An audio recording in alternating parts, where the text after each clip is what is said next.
Trickshot and Joe to take a closer look at Alliance's win from that last match. We've taken a break, we've cooled down because what an ending that was, but let's take it back to the beginning and the picks and bans. What did stand out for you guys? Fnatic actually running a very similar comp to yesterday. That's exactly what stands out. Alliance got some comfort picks, but it felt like they may have been forced into some corners, locking in the Lucian very early to prevent the Braum-Lucian lane, for example, because they synergize so well.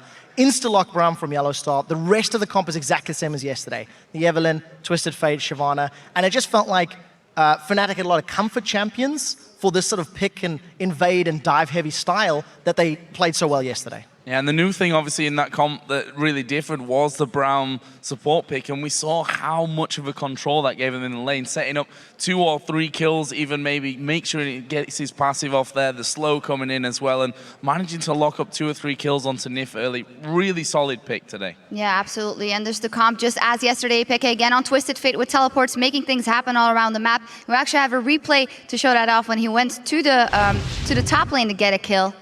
So one of the things I want to highlight about Peke's Twisted Fate is this is 8 minutes in. And if you contrast his first Destiny to Nick's first Destiny earlier in the day, he actually secures a kill. Let's just roll this one out. And notice how smart Cyanide is. He had ganked bottom lane twice at this point already. And the moment Peke had become unlocked with his Destiny, Cyanide is there to back up Xpeke, goes for the tower dive, they get through the intervention and they secure a relatively easy and safe kill on to Wicked.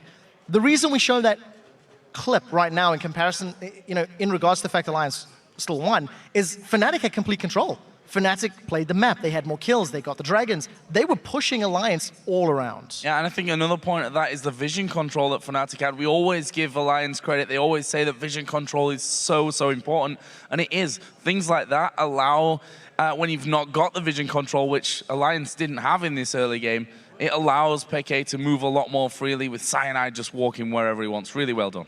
Absolutely, and then what we actually kind of fear if you look at that game, Fnatic's doing really well, but they tend to drop it when it comes to the mid game, and in spectacular fashion, I must say, in this game specifically. We'll actually have a replay of the dramatic finish of that game if we can get that up on your screen, because it was quite unbelievable. Yeah, it's not often you get a fully committed base race. And this is Alliance, even though they've been bullied and pushed around, you'll notice they're actually even on gold, and they've just got better positioning on this mid lane. 5 members are there, and you'll see that Reckless is off on the sideline. Keep your eyes on the minimap as we actually roll this clip out. And Alliance are very committed to the push. They grab 1 tower, and you'll see again, Reckless is just hanging out on the sideline. It's like a half-committed defense from Fnatic. Pause right here.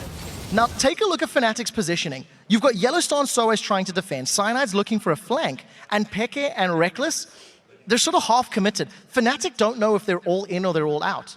And communication and decisiveness in these stages is very crucial. It's about this point that I believe Alliance are going, let's go, let's just all in, let's get the inhib. So keep rolling through the clip, and do pay careful attention to the minimap. Peke is pulling back, Peke is coming back to defend, and at this point, he's going to decide, oh, hang on, actually, you know what, let's base race. I'm going to go to try help Reckless out. He goes back to the inhib. You've got 5 pushing versus 2 pushing. It's always going to be an advantage of Alliance, and at 23 minutes, Alliance just find themselves a win.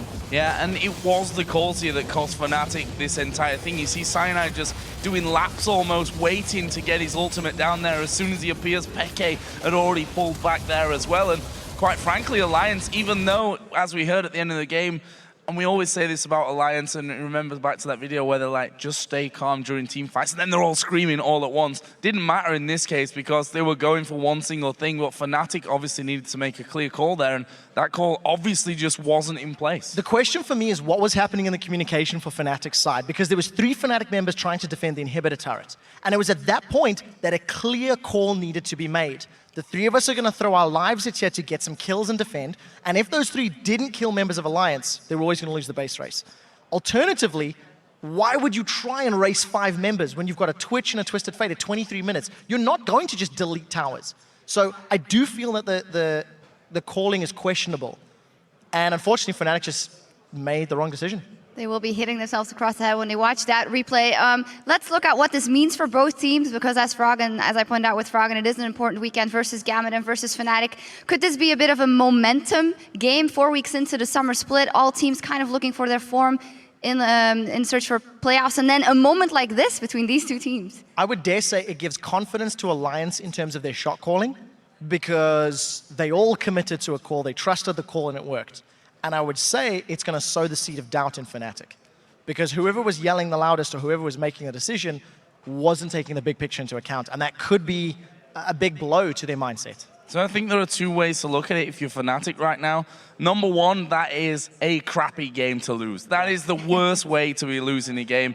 On the other side, it's very easy to pin down, I think, why they lost that game. So it's also something that they can probably easily work on. So on one hand, horrible way to lose a game. On the other side, easily fixable, I think, for Fnatic. Well, whatever side it was great to watch for us, so that's always nice. It's nearly time for our next game, so we'll rejoin D-Man and Fisho at the desk in a moment. But first, let's hear from the Copenhagen Wolves' Unlimited